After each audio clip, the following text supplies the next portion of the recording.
Bonjour à tous, avec l'aide de Dieu, nous allons étudier le Rambam, les lois de Gagot, les lois relatives aux fautes commises par inadvertance, le 4e chapitre que j'ai étudié, j'ai préparé avec mon fils Yosef Shmuel, Shichel Orech Yamim Veshanim Tovot. On rappelle qu'un sacrifice de Khatat, un sacrifice expiatoire, est amené pour tout commandement qui a été fait par inadvertance. Il a transgressé un commandement négatif, que si ce commandement négatif avait été transgressé intentionnellement, la personne serait coupable de karet, de retranchement. Perek Revi Alacha Aleph. Aose Averot Arbe Behelem Echad. Quelqu'un a fait de multiples transgressions au cours d'une même absence d'esprit. Donc on va parler dans la suite aussi, donc Behelem Echad, on va traduire ça donc par absence d'esprit, par un oubli, c'est-à-dire qu'entre la première fois qu'il a fait cette transgression, la deuxième fois qu'il a commis la transgression, il n'a pas su que la chose elle était interdite. Uniquement une fois qu'il a fait plusieurs fois cette transgression, il a su qu'il avait fait cette transgression-là qui était interdite. Eh bien, chayav chatat al kol achat ve'achat, il doit ramener un sacrifice expiatoire sur chacune de ces averot. Afilu asa shalosh ve'arbaim elu shemaninu be'elam echad, même s'il a fait les 43 interdits qu'on a mentionnés dans le premier chapitre pour ces 43 transgressions, quelqu'un il doit amener un sacrifice expiatoire, bien, s'il les a tous fait, bien, même shalosh ve'arbaim chatot, il amènera 43 sacrifices expiatoires. Donc le principe il est que vu qu'il a tous fait behel mecha dans un seul oubli, donc, par exemple il a fait plusieurs fois un travail pendant Shabbat, c'était behel mecha avec le même oubli, eh bien, le même oubli ou le même manque de savoir, eh bien, il amènera un seul khatat pour tous ces fois-là qu'il a fait tel et tel travaux donc qui étaient interdits. Le Ram nous dit, de même, si quelqu'un il a commis une action, mais pour cette action-là, il est redevable, il a transgressé beaucoup d'interdictions. Quand le Ram dit Shemot Arbe, beaucoup de noms, ça veut dire beaucoup d'interdictions. Chayav al kol shem veshem. Il doit amener un sacrifice expiatoire sur chaque interdiction, bien qu'il a fait une seule action, mais dans cette seule action, il y avait plusieurs interdictions, eh bien, il doit amener un sacrifice expiatoire pour chacune des interdictions. Avant de continuer la suite, donnons 3 notions maintenant, des notions qui seront importantes pour comprendre la suite du chapitre. Lorsque quelqu'un il fait une seule action et il y a plusieurs interdictions, alors pour que la personne elle soit redevable de plusieurs chataot, de plusieurs sacrifices expiatoires, c'est uniquement dans certaines conditions. Les conditions sont les suivantes. Première, c'est kulam baim ke'achat, que toutes les interdictions s'imposent, arrivent au même moment. Deuxième condition, c'est si c'est un isur mosif, une interdiction qui rajoute. Et troisième condition, c'est s'il y a un isur kolel, une interdiction qui englobe. Alors, on va expliquer. En ce qui concerne kulam baim ke'achat, si toutes les interdictions sont venues au même moment ensemble, on va voir un exemple dans quelques instants dans le Rambam. Sur le isur mosif, sur l'interdiction qui se rajoute, nous allons aussi avoir un exemple, mais je vais quand même l'expliquer maintenant le principe. Donc, imaginons qu'il y avait une certaine chose qui était déjà interdite pour moi. Et maintenant, cette chose-là est devenue interdite aussi pour d'autres personnes. Ça s'appelle un isur mosif. Ou bien, encore un cas, qu'il y avait jusqu'à présent une interdiction pour moi, et maintenant, ça s'est rajouté dans l'interdiction de quelque chose qui est déjà interdit pour moi. Prenons l'exemple des graisses interdites. J'ai pas le droit d'en manger, c'est isur chalev. Chalev, t'as pas le droit de manger les graisses interdites. Imaginons maintenant que cet animal, il a été consacré pour le temple.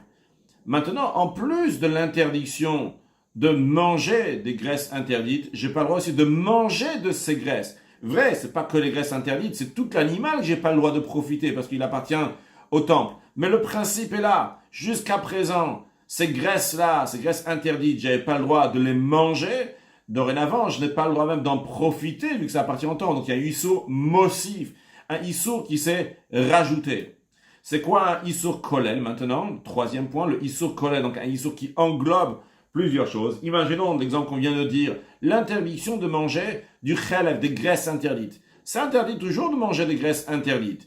Maintenant, imaginons, ça arrive le jour de Kippour. Le jour de Kippour, il n'y a pas seulement les graisses que j'ai pas le droit de manger, mais j'ai pas le droit de manger toutes sortes de nourriture. Donc, il y a un Issour Kolel ici. Donc, celui qui a mangé des graisses le jour de Kippour, il n'est pas seulement redevable d'un sacrifice expiatoire dans un cas où il a fait ça par inadvertance seulement pour avoir mangé des graisses interdites. Mais il y a aussi l'interdiction d'avoir mangé pendant le jour de Kippour. Donc, il devrait amener 2 sacrifices expiatoires. Donc, si je récapitule, la règle, je ne l'ai pas encore dit, peut-être j'aurais dû le dire avant, que la règle est que en isur chal al isur. Une interdiction ne s'applique pas, se rajoute pas sur un autre isur, sur une autre interdiction. Les seuls cas dans lesquels un isur se rajoute, oui, sur un isur, que l'interdiction peut, oui, se rajouter sur l'interdiction. C'est-à-dire qu'à la base, j'avais seulement une interdiction, mais l'interdiction s'est rajoutée. Dans une seule action, j'ai plusieurs interdictions. Comment est-ce possible qu'il va y avoir plusieurs interdictions dans la même action? Premièrement, lorsque ça vient bevatarat, lorsque ça vient en même temps, donc au même moment, au même instant, donc il y a 2 interdictions qui se présentent. Je vais quand même donner un exemple, je n'ai pas donné d'exemple, pour donner 2 exemples même. Par exemple, donc, si Rouven, il a son frère Shimon qui se marie avec Léa, lorsque Shimon va se marier avec Léa, eh bien, il y a 2 choses qui se passent ici. Premièrement, Shimon et Léa, maintenant, vu qu'ils sont mariés, donc Léa, c'est une Eshet Ish, c'est la femme d'un homme marié. Et une deuxième chose qui s'est passée ici, c'est que c'est Eshet Achiv, que Léa, c'est la femme de son frère Shimon. Donc si Reuven va avoir un rapport par inadvertance avec la femme de Shimon, eh bien, il va transgresser 2 interdictions. Premièrement, Eshet Ish, ou peut-être pas premièrement, parce que les 2 sont arrivés en même temps, mais en tous les cas, il y a 2 interdictions qu'il a fait. Un, le fait qu'il y a eu un rapport avec une femme qui est mariée, et deuxièmement, une deuxième interdiction, c'est la femme de son frère. Donc il amènera 2 chataot, il ramènera donc 2 sacrifices expiatoires. Encore un autre exemple que nous allons voir dans la suite. S'il y a Shabbat et le jour de Kippour en même temps, si la personne elle travaille donc Shabbat, le Shabbat qui tombe Kippour, il a transgressé en même temps le Shabbat et en même temps le Kippour.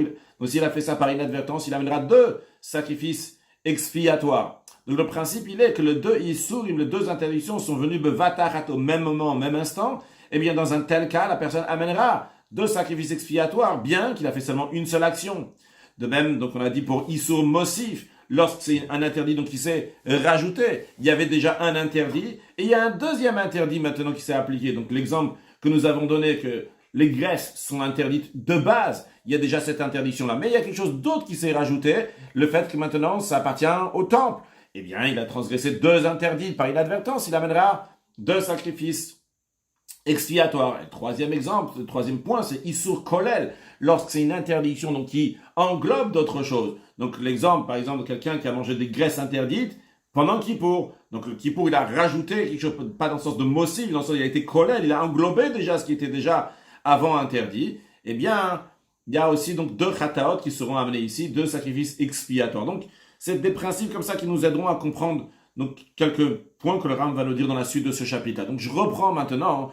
Donc, de même si quelqu'un a fait une seule action, qu'il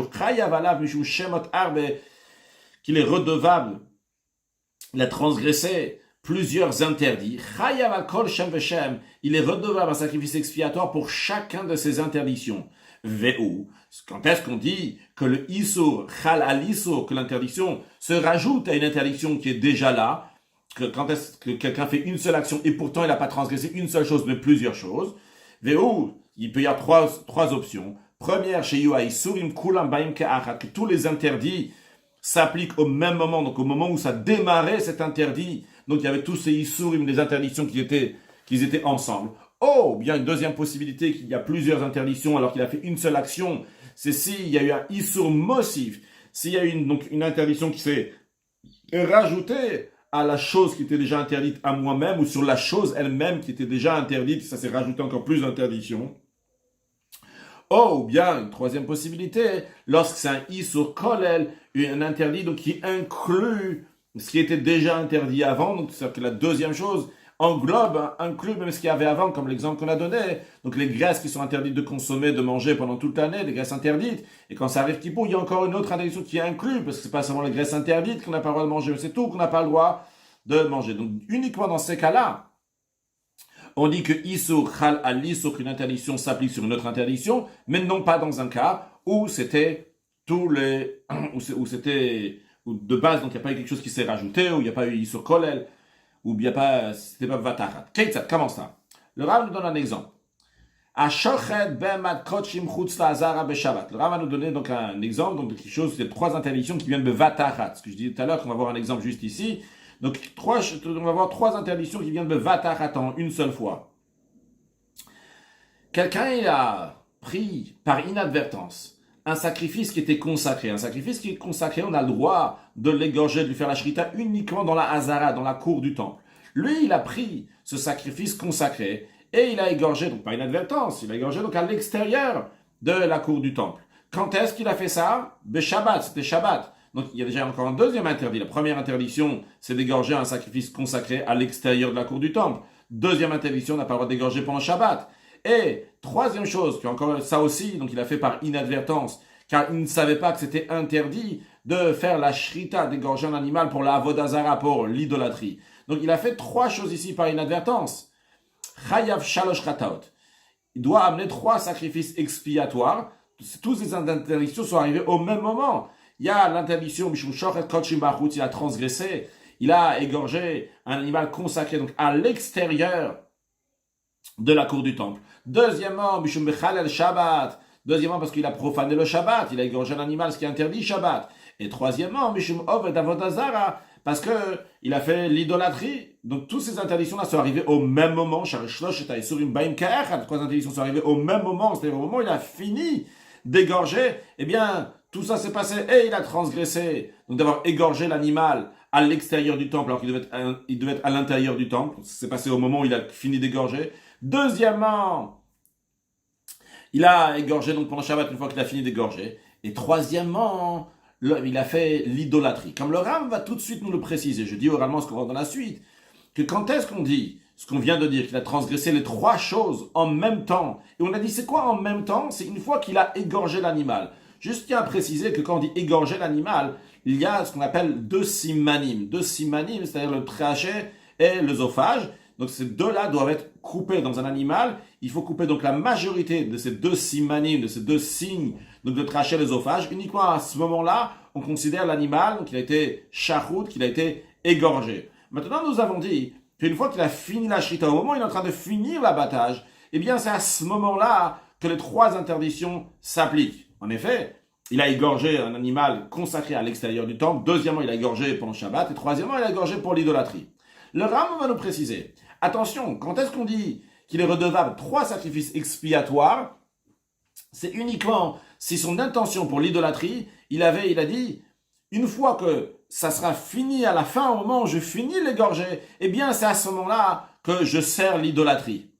C'est-à-dire, donc c'est uniquement à la fin, une fois qu'il a fini d'égorger, qu'à ce moment-là il est en train de faire l'idolâtrie. Dans ce cas-là, on dit qu'il est redevable 3 sacrifices expiatoires. Mais le Ram va nous dire que si ce n'était pas son intention elle est, dès qu'il fait un tout petit peu, il est en train de couper un tout petit peu de l'animal, ça devient, il est en train de servir l'idolâtrie. Dans un tel cas, il ne sera pas redevable 3 sacrifices, mais seulement 2.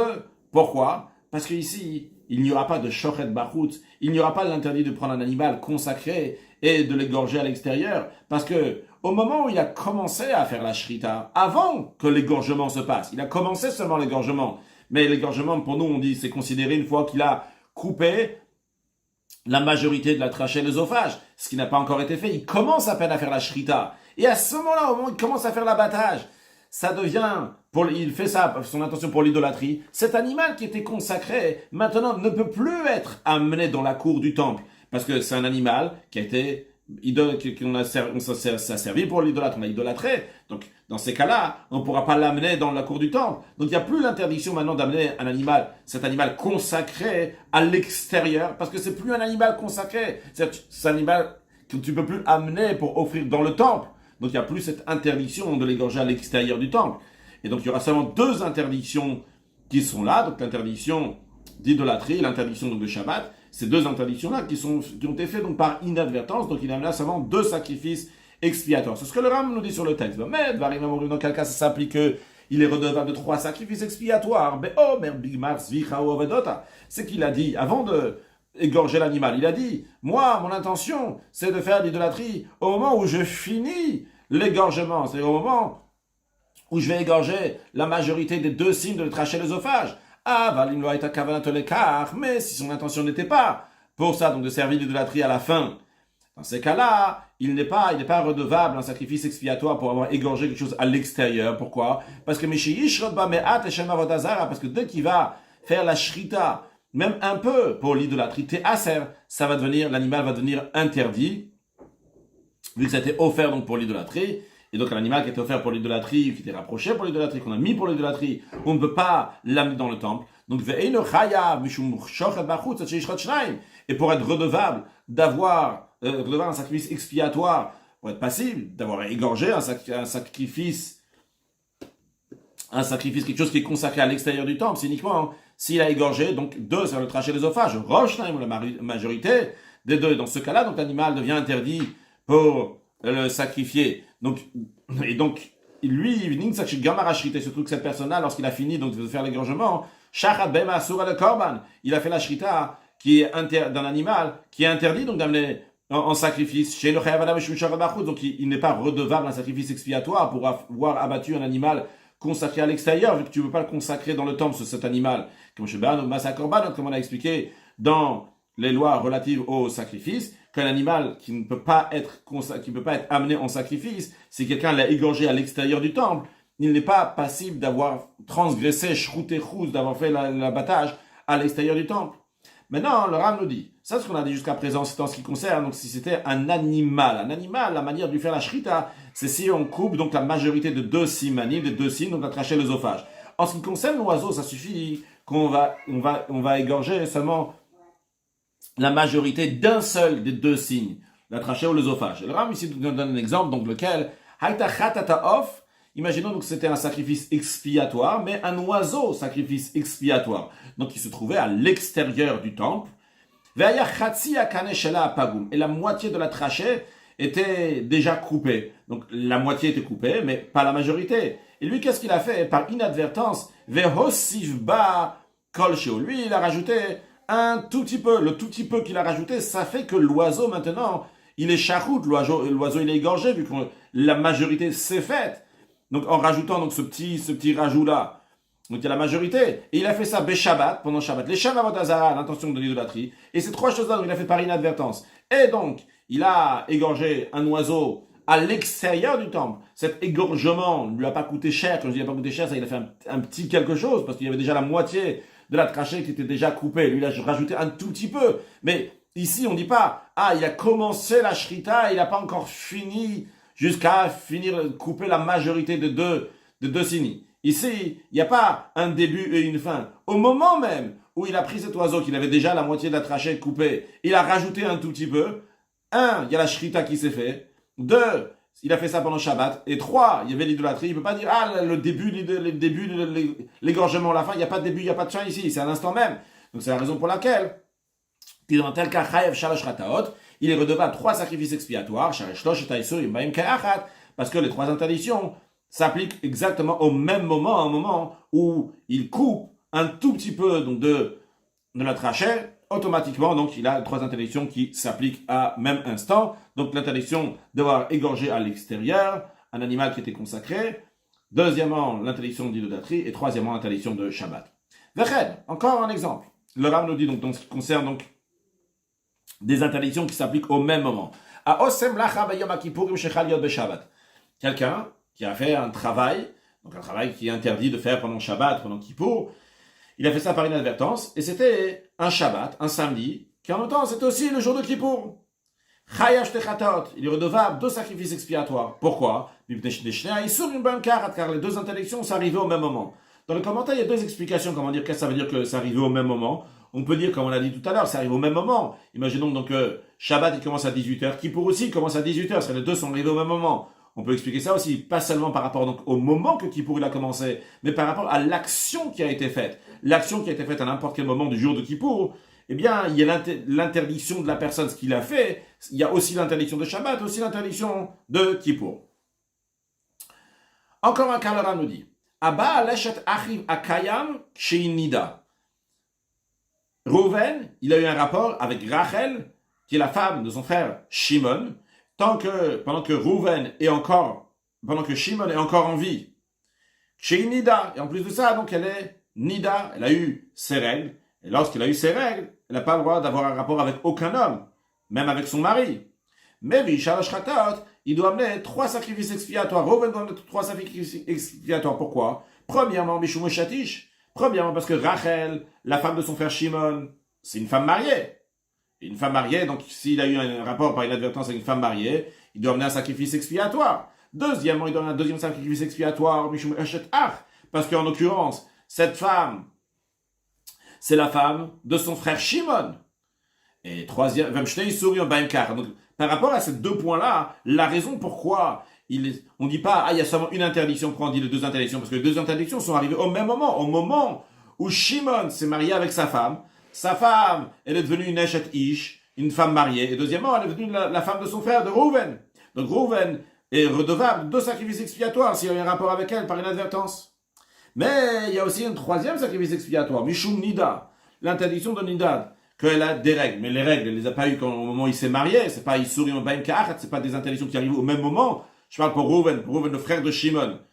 Pourquoi lui, il doit ramener encore un sacrifice, un troisième, parce qu'elle est Nida? La raison, elle est chez Yisson Bossif. Pour une autre raison. Pas parce que c'est Isurim Baim Ka'achat, pas parce que c'est 2 interdictions qui viennent au même moment. Les interdictions qui viennent au même moment, c'est uniquement qu'elle est devenue une femme mariée, que deuxièmement, c'est la femme de son frère. Mais par rapport au fait que ça Isurim Bossif, c'est une interdiction qui s'est rajoutée. Qu'est-ce que c'est une interdiction qui s'est rajoutée? Chez Mitor, chez Nitosefba Isozel Bala, le fait qu'il y ait une interdiction qui s'est rajoutée par rapport au mari. Shimon ne peut pas avoir de rapport avec sa femme tant qu'elle est Nida. Tant qu'elle a du moment où elle a eu ses règles, jusqu'à qu'elle va partir dans un bain rituel, elle est considérée Nida, il ne peut pas avoir de rapport avec elle. Alors, vu que le mari, Shimon, ne peut pas avoir de rapport avec sa femme, c'est une interdiction qui s'est rajoutée, eh bien, Nosaf Libam à cette interdiction, c'est aussi rajouté pour le beau-frère, donc pour Shimon, de même, tout cas qui est similaire à ça. Juste à noter que dans l'Issum Mosif, on le verra aussi donc dans la suite, dans l'exemple que le Ram va donner dans la Chabet, mais l'idée dans le Issum Mosif, ce qui se rajoute, c'est pas obligé que ça se rajoute sur la personne elle-même. C'est pas obligé que ça se rajoute sur Reuven. Il suffit que ça se rajoute pour Shimon, pour que ce rajout qui s'est rajouté sur Shimon va se rajouter aussi sur Reuven. On le verra dans la suite de manière plus claire si c'est pas encore assez clair. Mais on peut comprendre la suite de toute façon pour l'instant. Continuons. Abba al-Aviv. C'est quelqu'un, il a un rapport avec son père. Imaginons que Reuven, il a un rapport avec son père Yaakov. Chayav Shtaim, il est redevable de sacrifices expiatoires. Encore une fois, quand je dis tous les cas qu'on voit ici, on n'est pas en train de parler qu'on est en train de faire intentionnellement. Donc tout le chapitre ici, donc toutes les lois, c'est les lois de Shgagot. Donc comme je dis au début, on parle, tout ce qu'on est en train de parler ici, c'est Beshoga qui a été fait par inadvertance. Et je rappelle encore une fois le principe que si ça avait été fait intentionnellement, eh bien, il est passible de carette de retranchement. Et si la même chose, s'il a fait intentionnellement, il est passible de retranchement et il a fait par inadvertance, eh bien, il y en a un sacrifice expiatoire. Donc c'est le cas aussi donc, qu'on est en train de voir, je ne le souligne pas à chaque fois, mais j'espère que c'est évident. Abba Laviv Chayav Shtaim. Donc, si Reuven il a un rapport avec son père Yaakov, il est redevable de sacrifices expiatoires. Pourquoi? Premièrement, Mishum Ervat Avichalot Egal, parce que la Torah elle dit, la nudité de ton père tu vas pas dévoiler, c'était l'interdiction d'avoir des rapports avec son propre père. Et deuxièmement, Mishum Vetzachar Tishkav aussi, parce qu'il a transgressé l'interdiction que la Torah l'interdit d'avoir de relations homosexuelles, en disant Vetzachar Tishkav, qu'avec un homme, donc tu vas pas avoir de rapport. Donc, il a eu ici, et il a eu un rapport avec son père. Deuxièmement, avec un homme. Vechen de même. Abal, Achiyaviv, Chayav Shtaim. De même, celui qui a un rapport avec le frère de son père, il est redevable de sacrifices expiatoires. Parce qu'en plus de l'interdiction d'avoir des rapports homosexuels, il a aussi l'interdiction d'avoir des rapports avec le frère de son père. Shenem, la Torah dit, Ervat, Achiyaviv, Chalotegal, la nudité du frère de ton père, tu ne vas pas dévoiler. Encore un cas. Abal, Azachur. Celui qui a eu un rapport avec un mâle, donc avec un masculin, avec un homme. Et en plus de ça, Vehevi Zachur Alav, il a amené sur lui un mâle. Donc, et il a eu un rapport, et il a subi aussi une relation d'un autre homme. Et les deux ont été faits dans le même oubli.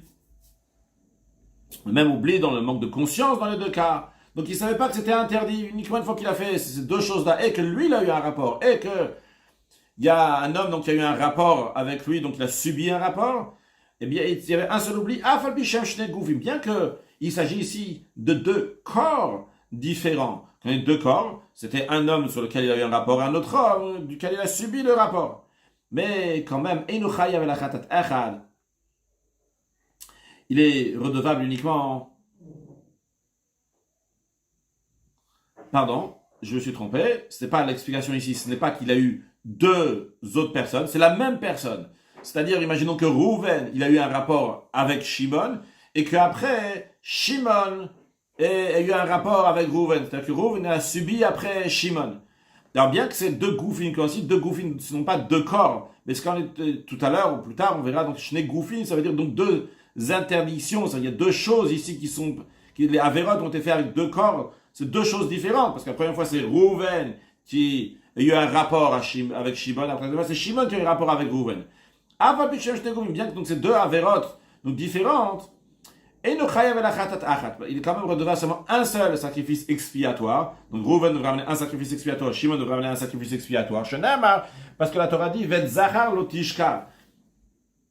Et un mâle, donc un garçon, tu ne vas pas avoir de rapport avec lui. L'expression de l'otishka, que tu ne vas pas coucher avec lui, se traduit aussi l'otishachev, ne va pas se faire avoir un rapport. Donc c'est l'otishkav, l'otishachev, la Torah, donc, mais si on va ponctuer de manière différente, l'otishkav, c'est que Rouven va avoir un rapport avec Shimon, et l'otishachev, c'est quand Shimon va avoir un rapport à Rouven, on dit à Rouven, l'otishachev, ne te fais pas, ne subis pas un rapport de quelqu'un d'autre. Donc, vu que les deux interdictions, on les apprend du même verset, donc, Ashochev et Anishkav, celui qui a un rapport avec un garçon, et celui qui a subi le rapport d'un garçon, Shem Echadou, c'est la même interdiction. C'est la raison pour laquelle que Rouven et Shimon, donc encore une fois, que Rouven, il a eu un rapport avec Shimon, et après que Shimon a eu un rapport avec Rouven, donc chacun d'autre, il a subi le rapport de l'autre.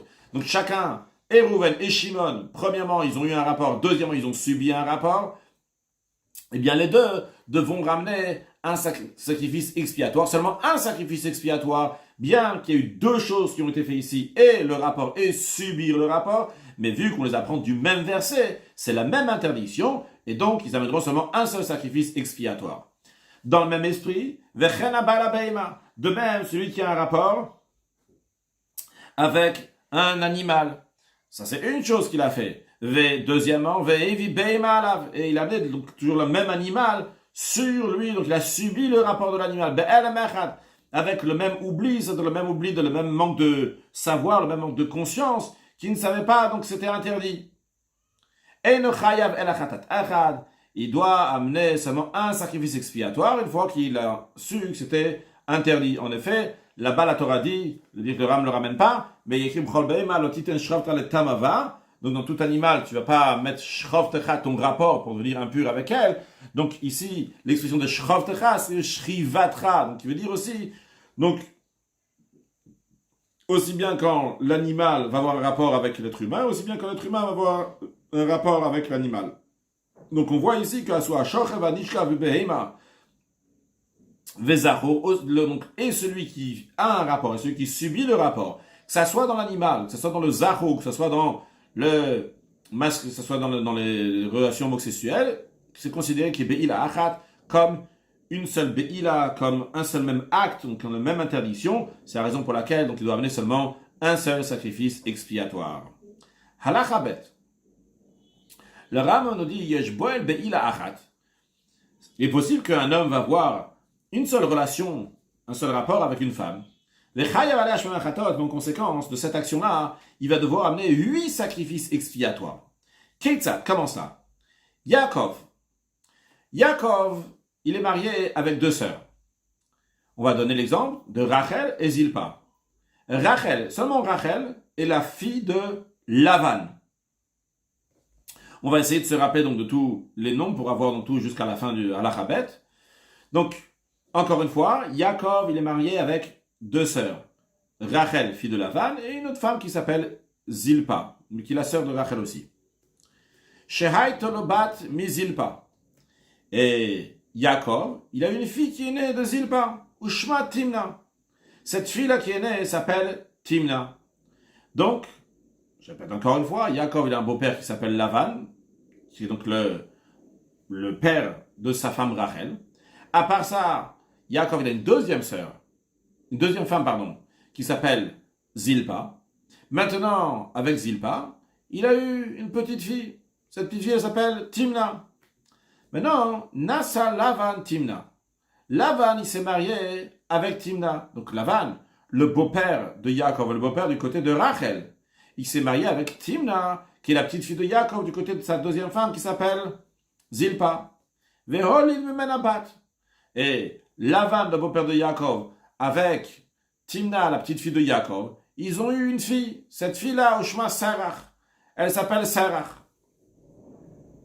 Ve'en le Lavan bat, elle a Rachel Vada. En ce qui concerne Lavan, lui, il a une seule fille, pardon. Cette fille-là, elle s'appelle Rachel. C'est au moment où Sarah est née, Lavan n'avait pas d'autre fille à part Rachel. Maintenant, voyons le statut de cette Sarah. Sarah, c'est qui? Nimtzat Sarah, bat Yaakov. Sarah, c'est la petite fille de Yaakov. On est d'accord, vu que Yaakov, il a une femme qui s'appelle Zilpa, et il a eu Timna, il a été Timna. Donc Timna, c'était la petite fille. Non, c'est Bat Yaakov.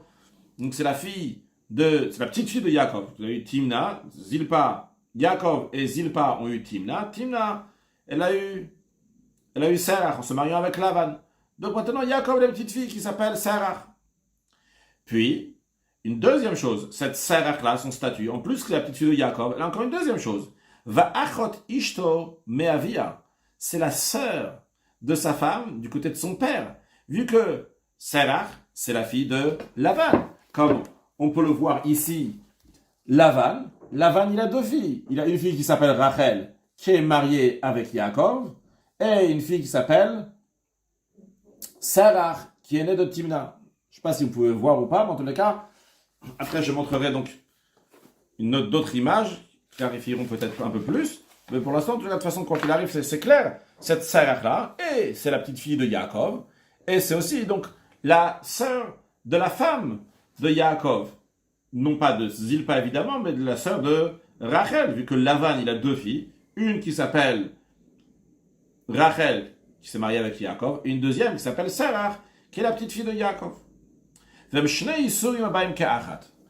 Et donc, ces deux interdictions qui sont imposées sur cette Sarah-là, dès qu'elle est née, c'est-à-dire que dès que Sarah est née, automatiquement, elle a eu deux interdictions. C'est-à-dire, elle a deux interdictions. Il y a une interdiction pour Yaakov, il y a deux interdictions. Une interdiction, Yaakov n'a pas le droit de se marier avec Sarah. Pourquoi? Parce que c'est la fille de sa fille. La Torah l'interdit de se marier avec la fille, d'avoir un rapport avec la fille de sa fille. Et deuxièmement, la Torah l'interdit d'avoir un rapport avec la femme de sa sœur. Donc, cette Sarah, elle a ces deux interdictions-là qui sont arrivées sur Yaakov dès sa naissance. Yaakov n'a pas le droit d'avoir de rapport avec Sarah. Pour l'instant, pourquoi? Pour deux raisons. C'est sa petite fille, c'est sa belle-sœur. Bien. Continuons maintenant la vie de Sarah. Ni cette Sarah le Rouven. Sarah, elle s'est mariée avec Rouven. Rouven qui est le fils de Yaakov. Vanessa a Shavne Yaakov. Maintenant, elle est devenue interdite sur les autres enfants de Yaakov. C'est-à-dire, imaginons que Yaakov, il a plusieurs garçons, Rouven, Shimon et Lévi. Du moment où Rouven se marie avec Sarah, eh bien, tous les frères de Rouven n'ont pas le droit de se marier avec Sarah, parce que la Torah, elle interdit de se marier avec la femme de son frère. Donc, Shimon et Lévi, maintenant, sont interdits de se marier avec Sarah. Eh bien, comme on a dit tout à l'heure oralement, du moment où il y a un Issur Nosaf pour quelqu'un, même si c'est le Issur Nosaf, cette interdiction qui s'est rajoutée, elle s'est rajoutée pour qui? C'est pour Shimon et Lévi. Mais Nosaf va Issur le Yaakov. Il y a aussi une interdiction qui peut se rajouter pour Yaakov. Quelle interdiction se rajoute pour Yaakov? Elle était déjà interdite à Yaakov. Les deux interdictions qui sont arrivées dès que Sarah elle est née, elle est devenue interdite à Yaakov, et parce que c'est sa petite fille, et parce que c'était la belle-sœur de Yaakov. Mais maintenant, vu qu'il y a un interdit qui s'est fait sur les frères de Rouven, parce que Rouven s'est marié avec Sarah, et donc les frères de Rouven, Shimon et Lévi, ne peuvent pas se marier avec Sarah, eh bien il y a aussi un autre interdit qui n'est pas lié avec les frères de Rouven, mais un autre interdit qui est lié avec Yaakov, qui va se rajouter sur Yaakov. C'est quoi cette interdiction-là qui va se rajouter? Varei kalato. C'est l'interdiction que la Torah dit d'avoir un rapport avec sa bru, avec la fille, avec la femme de son fils. Alors, peut-être Yaakov, il n'aurait pas eu ce rajout-là, cette interdiction-là, parce que En issur chalil al issur, il n'y a pas une interdiction qui se rajoute sur l'interdiction. Mais le fait qu'il y a une interdiction qui s'est rajoutée sur cette Serach, qu'est-ce qui s'est rajouté? C'est que Shimon et Lévi n'ont pas le droit de se marier avec Serach, n'ont pas le droit d'avoir un rapport avec Serach. Et bien par cela, il y a aussi un issur mosif qui se rajoute aussi pour Yaakov, qui est donc l'interdiction d'avoir un rapport avec sa bru. C'est-à-dire, j'ouvre une parenthèse, si imaginons que cette Serach n'était pas du tout la petite fille de Yaakov, n'était pas la belle-sœur de Yaakov non plus, et que Rouven se marie avec Serach, évidemment que l'interdiction de Yaakov d'avoir un rapport avec Serach, évidemment que ça va s'appliquer. Mais on aurait pu dire, vu qu'il y a déjà une interdiction de Serach avec Yaakov, vu que Serach c'est la petite fille de Yaakov, c'est la belle-sœur de Yaakov, alors maintenant, en issur chalal issur, il n'y a pas une interdiction qui se rajoute sur une autre interdiction. Elle est déjà interdite cette Serach sur Yaakov, parce que c'est sa petite fille, sa belle-sœur. Alors il n'y a pas encore une interdiction qui va se mettre maintenant, parce qu'elle devient la belle-fille de Yaakov. Elle devient sa bru. Eh bien on le dit, oui, cette interdiction se rajoute. Pourquoi ce issur, il est nitosef, il se rajoute? Parce que le fait qu'il y a une interdiction qui s'est rajoutée pour les frères de Reuven, Shimon et Lévi, qui n'ont plus le droit de se marier, ils n'ont pas le droit d'avoir de rapport avec Serach, eh bien ça se rajoute aussi pour Yaakov. Un interdit. Quel interdit se rajoute pour Yaakov? Un autre interdit, non pas le même que les frères de Reuven, non pas le même interdit de Shimon et Lévi, l'interdit de Shimon et Lévi, qui n'ont pas le droit d'avoir de rapport avec Serach, c'est parce que c'est la femme du frère. Mais ici se rajoute sur Yaakov l'interdiction d'avoir un rapport avec la femme de son fils. Maintenant, continuons l'histoire de Serach. Donc pour l'instant, Yaakov, il a 3 interdictions avec sa Serach. C'est sa petite fille, c'est sa belle-sœur, et en plus, c'est sa bru, sa belle-fille. Maintenant, continuons la vie de cette Serach. Maître Rouven. Rouven, il est mort. Donc Serach n'est plus mariée avec Rouven. Au Geresh. Ou bien que Rouven a divorcé Serach. Donc, en tous les cas, Serach n'est plus mariée avec Rouven. Veni cette Serach zo. Cette Serach s'est remariée à qui? Les Achi Yaakov Me'imo. Au frère de Yaakov. Mais attention, au frère de Yaakov du côté de sa mère. Non pas au frère de Yaakov, donc du côté de son père, mais du côté de sa mère. Donc c'est pas un cas concrètement, juste pour information, donc n'allez pas chercher donc le frère de Yaakov du côté de sa mère. Si on parle de Yaakov Avinu, notre patriarche, il n'a pas eu un frère du côté de sa mère. Mais ici, donc on parle d'un cas de frère de Yaakov, donc uniquement du côté de sa mère. Donc, Mitosh Shenes Achar Ache Yaakov. Imaginons que Yaakov, on va donner des noms aux frères de Yaakov, on va donner par exemple, il s'appelle Yehuda, Yissachar et Zvulun. Maintenant, on va dire que c'est Yehuda, qui est le frère de Yaakov, du côté de la mère de Yaakov. Donc, juste une précision, alors on dit du côté de sa mère, parce qu'après on va parler de Yitzhak. On n'a pas besoin de s'arrêter pour ça maintenant. Mais donc, en tous les cas, il s'est marié avec Yehuda, qui est le frère de Yaakov, du côté de sa mère. Du moment où Yehuda se marie avec Serach, maintenant, Issachar et Zvulun, qui sont les frères de Yehuda, n'ont plus le droit de se marier avec Serach, n'ont pas le droit d'avoir un rapport avec Serach. Donc, il y a un Issur Nosaf, aussi pour Yaakov. Du moment où il y a une interdiction qui s'est rajoutée pour les frères de Yehuda, eh bien, comme nous avons dit tout à l'heure, il y a aussi une autre interdiction qui se rajoute pour Yaakov. Quelle est cette interdiction? Le Ram nous dit, vu que Serach maintenant, elle n'a pas le droit de se marier, donc les frères de Yaakov n'ont pas le droit de se marier avec Serach, parce que c'est Eshet Ach, l'interdiction de se marier avec la femme du frère. Nosaf le Yaakov Ba'issur. Yaakov aussi, donc il a une interdiction. Eshet arrive l'interdiction de se marier avec la femme de sa sœur. Donc cette femme-là, cette sœur par rapport à Yaakov, elle a encore accumulé une autre interdiction par rapport à Yaakov. En plus de l'interdiction, parce que c'est sa petite fille, parce que c'est sa belle-sœur, parce que c'est la femme de son fils, en plus de ça, elle est aussi la femme de son frère, Yehuda, du côté de la mère de Yaakov, s'est mariée avec Serach. Maintenant, continuons la vie de Serach. Met Ogeresh, le frère de Yaakov, qu'on appelait Yehuda, il est mort. Donc Serach, maintenant, peut se marier avec quelqu'un d'autre. Ogeresh, bien que Yehuda, il a divorcé. Veniset Serach Zol Ishmael. Serach s'est marié à Ishmael. Ici, Ishmael, c'est l'oncle de Yaakov. Yaakov, son père, c'est Yitzhak. Et Ishmael, donc c'est le frère du père de Yaakov. Maintenant, Ishmael a d'autres frères. Vu que Serach, elle lui interdit sur les autres frères de Ishmael ils n'ont pas le droit de se marier avec elle maintenant, vu que c'est Eshetach, encore une fois, le même principe qu'on a vu avant, donc ça s'est rajouté une interdiction sur les frères de Ishmaël. Eh bien, Nosaf le Yaakov Baï sur Eshetach Yavi. Yaakov aussi s'est rajouté une interdiction de se marier, d'avoir un rapport avec la femme du frère du père. Donc, le frère du père, c'est Ishmaël, vu que le père de Yaakov, c'est Yitzhak. Le frère du père, c'est Ishmaël. La femme de Ishmaël, c'est Serach. Yaakov a l'interdiction de se marier avec la femme du frère du père. Donc maintenant, cette femme a encore accumulé encore un interdit. Donc en plus de l'interdit qu'il y avait jusqu'à présent, que c'était sa petite fille, que c'était sa belle-sœur, que c'était sa belle-fille, que c'était la fille de, c'était son frère, il s'est marié avec elle. Donc l'interdiction, donc sa belle-sœur aussi, maintenant du côté, donc parce que son frère, il s'est marié avec elle.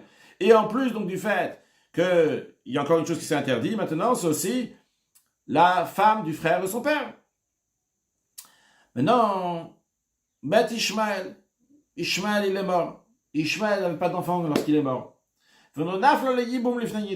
Donc, elle doit faire le yiboum.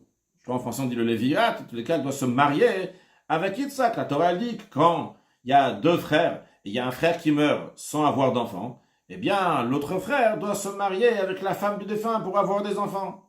Donc maintenant, les deux frères ici, c'est Ishmaël et Yitzhak. Maintenant, Yitzhak, il va faire le yiboum avec Serach. Alors en vérité, par ordre rabbinique, Yitzhak n'a pas le droit de faire le yiboum avec Serach, parce qu'elle lui interdit ce qu'on appelle shniyot. Shniyot la harayot, c'est un deuxième degré dans les femmes interdites. Deuxième degré de femme interdite, c'est-à-dire que même si elle n'était pas interdite à Yitzhak, mais vu qu'elle interdit au fils de Yitzhak, Yaakov, elle interdit à lui, vu que Yaakov, c'est sa petite fille. Si c'est sa petite fille à Yaakov, Yaakov n'a pas le droit d'avoir de rapport avec sa petite fille. Mais l'arrière-grand-père a le droit d'avoir un rapport avec sa petite fille. Elle a le droit de se marier avec son arrière-petite fille. Alors, Yitzhak n'a pas l'interdit de se marier avec Serach, mais les sages, par ordre rabbinique, ils ont dit Shniot, c'est un deuxième degré. Encore une famille, on va encore interdire. Alors, c'est la raison pour laquelle qu'elle serait interdite à Yitzhak en tant que Shnia, et parce que c'est sa petite fille, en vérité, encore pour une autre raison. Aussi parce que c'est interdit à Yaakov d'avoir un rapport avec elle pour une autre raison, parce que c'est la fille de son fils. On se rappelle que Sarah s'est mariée avec Reuven, donc c'est la fille du fils de Yaakov, et que Yaakov n'a pas le droit d'avoir de rapport avec sa belle-fille. Alors, bien qu'il n'y a pas cette interdiction-là pour Yitzhak, qui est le père de Yaakov, mais vu que c'est interdit pour Yaakov, donc encore une fois, les sages disent, on étend l'interdiction pour encore une génération. Donc, ce qui est interdit pour Yaakov va être interdit aussi pour Yitzhak. Yitzhak aussi n'aura pas le droit d'avoir un rapport avec Sarah, parce que c'est la femme de Reuven, bien que c'est sa belle-fille à lui, c'est la belle-fille de son fils, mais elle sera quand même interdite. Donc, Yitzhak, par ordre rabbinique, n'aurait pas dû faire le yiboum, n'aurait pas dû se marier avec la femme de son frère Ishmaël qui est mort sans avoir des enfants. Mais, Ve'avar Yitzhak, il a transgressé, il n'a pas prêté attention à ça, à cette interdiction d'ordre rabbinique. Ve'yema, et il s'est marié avec Sarah, la femme de son frère Ishmaël le défunt. Bien que c'était un deuxième niveau, un deuxième degré, et que les sages ont interdit, eh bien, maintenant, les autres frères de Yitzhak, ils n'ont pas le droit de se marier avec Sarah. Alors attention, quand on dit qu'elle est devenue interdite sur les autres frères de Yitzhak, ici on ne parle pas des mêmes frères que tout à l'heure. J'explique. Tout à l'heure, qu'on a dit qu'elle s'est mariée avec Ishmaël, et les autres frères avaient l'interdiction d'avoir un rapport avec Sarah. Les autres frères, ça peut être Yitzhak ou d'autres, qui sont venus donc de la même mère, du moment où c'est la même mère. D'ailleurs, Yitzhak et Ishmael, de toute façon, c'était pas la même mère, c'était le même père. Maintenant, ici, on parle, donc il y avait d'autres parents, donc d'une autre mère, donc c'est un frère de Yitzhak, donc du côté de la mère, et non pas du côté du père. Parce que jusqu'à présent, on parlait de Ishmael et Yitzhak, donc c'est des frères du côté du père. Maintenant, on dit, ça se rajoute encore une interdiction. Quelle interdiction se rajoute si c'est les frères du père? C'est pour ça que j'explique oralement que quand le Ram est en train de dire ici, du moment où Yitzhak s'est marié avec Sarah, elle est devenue interdite sur les frères de Yitzhak, on parle les frères de la mère, imaginaire, parce qu'en effet, donc c'était pas le cas, mais imaginons donc que la mère de Yitzhak, Sarah, serait mariée, elle a encore d'autres frères. Ces frères-là, maintenant, n'ont plus le droit d'avoir de rapport avec Sarah. Donc, vu qu'il y a eu un Issur Mossi, quelque chose qui s'est rajouté pour les frères de Yitzhak, donc du côté de la mère, Nosava Issur le Yaakov Mishum Eshetav. Donc, se rajoute aussi une interdiction pour Yaakov, pour l'interdiction d'avoir un rapport avec la femme de son père. Serah, c'est la femme de son père, Yitzhak. Ou Mishum Eshetish. Et aussi, donc, parce que c'est une femme qui est mariée à Yitzhak, que les deux interdictions viennent en même temps, et l'interdiction de la femme de son père, et en plus, c'est une femme mariée. Le Ram conclut ici avec Eshetish, parce que le Ram veut conclure maintenant toutes les interdictions qui va se passer si Yaakov, par inadvertance, va avoir un rapport avec cette Sarah, tous les chataot, tous les sacrifices expiatoires qu'il devra ramener, bien qu'il a fait seulement un seul acte, mais bien qu'il a fait un seul acte, il y a plusieurs interdictions qui s'imposent ici. Imshagag Yaakov, donc si Yaakov par inadvertance, il a fait un seul acte, ou Baal Serarzo, et il a eu un rapport avec cette Sarah, Kshehi Nida, lorsqu'elle était Nida, c'est qu'elle a eu ses règles, elle n'est pas encore partie au bain rituel suite à ses règles. Et c'était Bechaye Yitzhak Bala, dans la vie de Yitzhak, le mari de Sarah, donc qui est le père de Yaakov, ou Bechaye Rachel Eshet Yaakov, et c'est dans la vie donc de Rachel, la femme de Yaakov, qui est encore en vie. Le Rambam souligne ça, parce que l'interdiction de se marier avec la sœur de sa femme, c'est uniquement quand sa femme est encore en vie. Et ici, donc, on veut souligner donc, que Rachel, la femme de Yaakov, est encore en vie. Dans un tel cas, Yaakov sera redevable de 8 sacrifices expiatoires. Premièrement, Mishum Bad Bito. Premièrement, parce que c'est la fille de sa fille. Donc ça, c'est sa petite fille. Deuxièmement, parce que Mishum Achot Ishto, c'est la femme, c'est la sœur de sa femme. Troisièmement, Mishum Kalato, c'est sa belle-fille. Quatrièmement, Mishum Eshet Achiv, c'est la femme de son frère, vu qu'elle s'est mariée avec le frère de Yaakov. On avait tout à l'heure dans l'exemple, on avait dit Yuda. Cinquièmement, Mishum Eshet Achiyaviv, aussi parce que c'est la femme du frère de son père, donc elle s'est mariée avec Ishmael, le frère de Yitzhak. Sixièmement, Mishum Eshet Aviv. Sixièmement, parce que actuellement, elle est mariée donc avec son père, donc c'est la femme de son père. Septièmement, Mishum Eshet Ish, c'est une femme mariée. Et encore un huitième sacrifice expiatoire, Mishum Nida, parce que elle est Nida, Vechen, Kokai se basait, de même, tout ce qui est semblable à ça, ce que le Ram dit, tout ce qui est semblable à ça. Donc, dans tous ces cas-là, donc, dans lesquels il y a eu une seule action, mais bien qu'il y ait une seule action, il y a plusieurs interdictions qui ont été transgressées, et donc c'est des Issur Mossi qui sont rajoutés au fur et à mesure, eh bien, il devra amener un sacrifice expiatoire sur chacune de ces interdictions qui ont été faites. Et voilà ici, nous pourrons avoir l'illustration de ce que nous avons dit dans Al-Habet, qui s'est marié avec qui est la famille de qui, etc. On laisse chacun regarder attentivement. Halacha Gimel. Le Ram nous rajoute une précision sur tout ce qui a été dit. Kol eilu shete aser zoaer va'alem be'issur mosif. Tout ce que nous avons mentionné, à propos desquels cette femme-là, qui est interdite, se rajoute encore une interdiction envers cette personne-là. Par exemple, dans l'exemple précédent donc de Yaakov, qu'on lui rajoute encore une interdiction et encore une interdiction, etc. Il faut que ces autres personnes-là vont exister au monde, sont encore en vie au moment où cette interdiction s'impose. Pour que cette interdiction va se rajouter sur eux, en l'occurrence dans l'exemple qu'on a donné avant, sur Yaakov. Et vu que ça va être interdit donc sur ces personnes-là, on va expliquer dans un instant, ça va se rajouter une interdiction aussi pour lui. C'est-à-dire, par exemple, on a dit que Serach, elle s'est mariée avec le frère de Yaakov qu'on a appelé Yehuda. On a dit, vu que maintenant les frères de Yehuda, Issachar et Zvulun, ils n'ont pas le droit d'avoir un rapport avec Serach qui est devenue la femme de Yehuda, donc Yaakov, il a encore une interdiction d'avoir un rapport avec Serach, parce qu'en plus, elle est devenue aussi la femme de son frère. Mais ça, c'est uniquement dans un cas où Yehuda, un des frères qui sont en vie aujourd'hui, Issachar et Zvulun, on ne dit pas, vu que si Issachar et Zvulun seraient en vie, dans ces cas-là, ils auraient eu une interdiction de se marier avec la femme du frère, donc de marier avec la femme de Yehuda, donc avec Serach. C'est la raison pour laquelle qu'on va rajouter sur Yaakov encore une interdiction. C'est vrai, elle était déjà interdite parce que c'est sa petite fille, parce que sa belle-sœur, etc. On va rajouter encore que c'est la femme de son frère. Non, non, non. Il faut que Issachar et Zvulun sont là concrètement. Que Issachar et Zvulun ont subi, entre guillemets, un interdit. Cet interdit maintenant, Issachar et Zvulun sont là et ils reçoivent une interdiction. Ça s'est rajouté sur une interdiction. Ils n'ont pas le droit de se marier avec Sarah parce que c'est la femme de Yehuda, leur frère. Dans ces cas-là, on dit que Yaakov aussi va se rajouter une interdiction. Mais si ce n'est pas le cas, s'ils sont pas, il n'y a pas de Issachar et Zvulun, il n'y a que Yehuda, eh bien dans ces cas-là, on ne dit pas on va rajouter encore une interdiction à Yaakov. Il faut que ça s'ajoute sur quelqu'un d'autre qui soit là concrètement.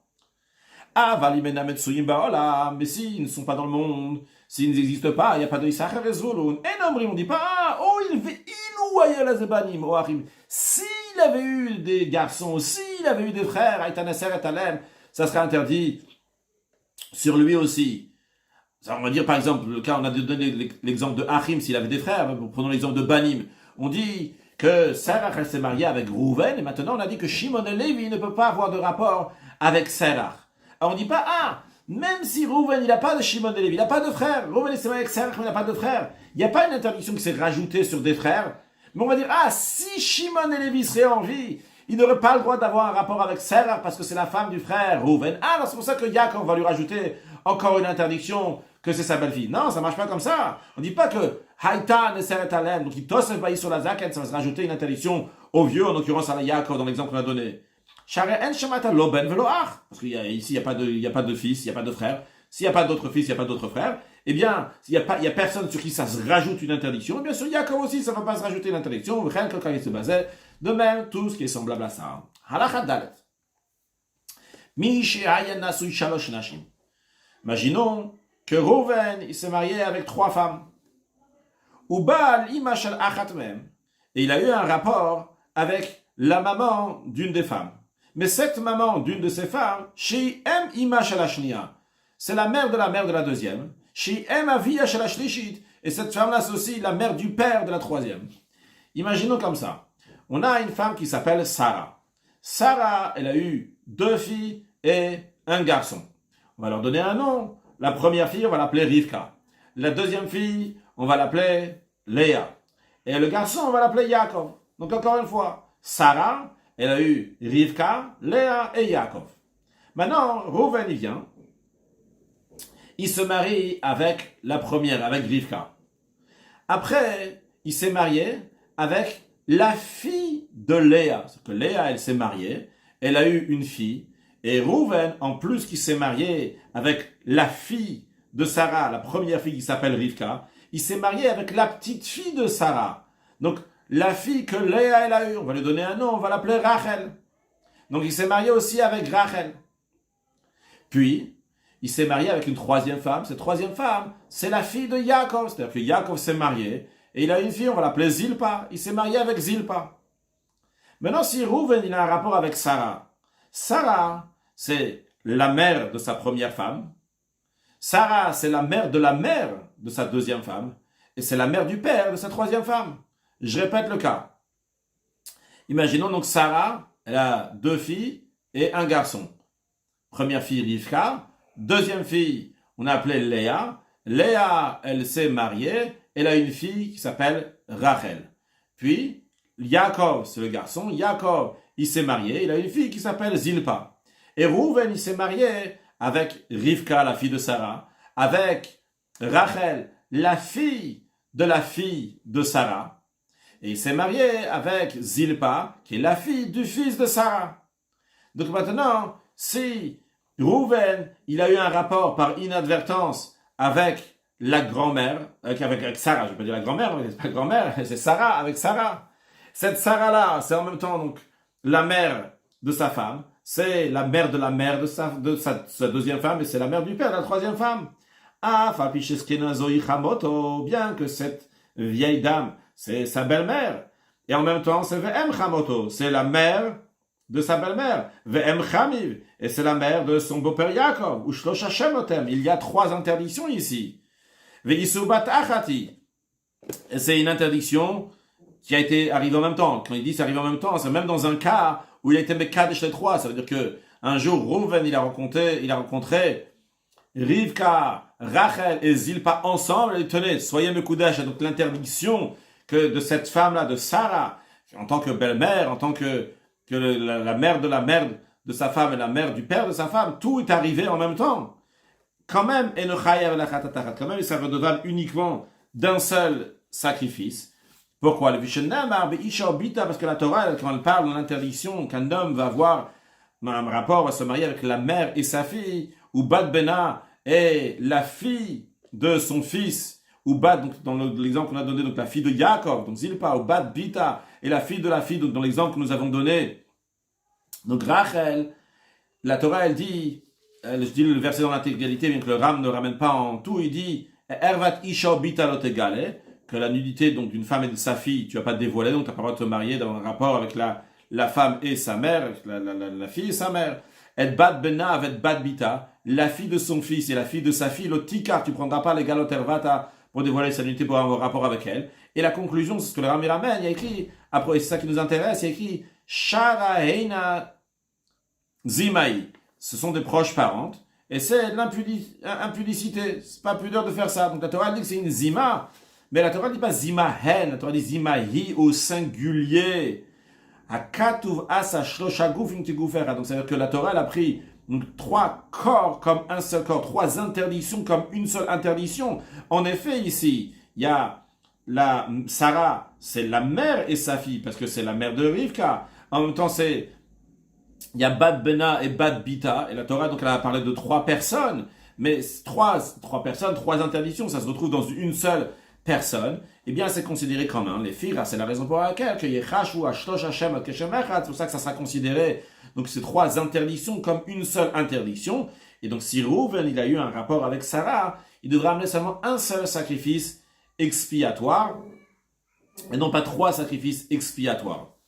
Alachae, avalaba alachoto, shi achot aviv, shi achot imo, chayav shalosh chataot. En revanche, celui qui a un rapport avec sa sœur, et c'est pas seulement sa sœur, mais c'est aussi la sœur de son père, et en même temps c'est aussi la sœur de sa mère, eh bien lui, il doit amener 3 sacrifices expiatoires. Shenema, parce que la Torah dit que quelqu'un qui va se marier avec sa sœur, il aura karet le retranchement. Ervat achoto gila, car il a dévoilé la nullité de sa sœur. Donc vu que le verset il interdit donc d'avoir un rapport avec sa sœur, pourquoi la Torah elle parle, elle dit encore une fois Ervat achoto gila, elle dit Ervat en quoi elle rajoute parce qu'il a dévoilé la nullité de sa sœur. Ici, ça vient nous dire que le chayev alachoto bifne atzma, parce qu'il est redevable un sacrifice expiatoire s'il a eu un rapport avec elle par inadvertance. Même si c'est la sœur de sa mère et la sœur de son père. Dans la grosse question que chacun se demande, comment est-ce possible une telle chose que ça va être sa sœur et en même temps ça va être la sœur de son père, en même temps la sœur de sa mère. Eh bien, Kegon, le Ram va nous donner un cas et à la fin du cas, on va voir qui va avoir un rapport avec quelqu'un qui est avec quelqu'une, qui est une femme, qui est sa sœur, et en même temps la sœur de son père et c'est la sœur de sa mère. Quand Sheba al-Imo, imaginons que Reuven, il a eu un rapport avec sa mère Léa. Et il a eu 2 filles qui sont nées. Une fille, on va l'appeler Sarah, et la deuxième, on va l'amener Timna. D'ailleurs, les 2 sont des mamzerot. Puis, Reuven, en plus du fait qu'il a eu un rapport avec sa mère Léa, il a eu un rapport avec une des 2, on va dire, donc avec Sarah. On a dit, il a eu 2 filles, Sarah et Timna. Il a eu un rapport avec Sarah. En ayant un rapport avec Sarah, il a eu un garçon qui est né. Ce garçon-là, donc on va l'appeler Ishmaël. Maintenant, ce mamzer-là, ce Ishmaël. Alors déjà, voyons le statut de ce Ishmaël. Ishmaël, son père, c'est qui? C'est Reuven. C'est qui la sœur de Ishmaël? Sarah, c'est la sœur de Ishmaël. Timna, c'est la sœur de Ishmaël aussi. Parce qu'ils ont le même père. C'est-à-dire, Reuven, il a comme enfant, il a Sarah, Timna et Ishmaël. Tout ça, c'est ses enfants. Sarah et Timna, il les a eus en ayant un rapport avec sa mère Léa. Et Ishmaël, il a eu en ayant un rapport avec Sarah. Maintenant, ce Ishmaël-là, à la Batachénite. Lorsque Ishmaël va avoir rapport avec Timna, Timna est qui par rapport à Ishmaël? Le papa de Ishmaël, c'est Reuven. Le papa de Timna, c'est qui? J'ai dit le papa de Ishmaël, c'est Reuven, ça? Le papa de Ishmaël, c'est Reuven. C'est qui le papa de Timna? C'est aussi Reuven. Et c'est qui le papa de Sarah? C'est aussi Reuven.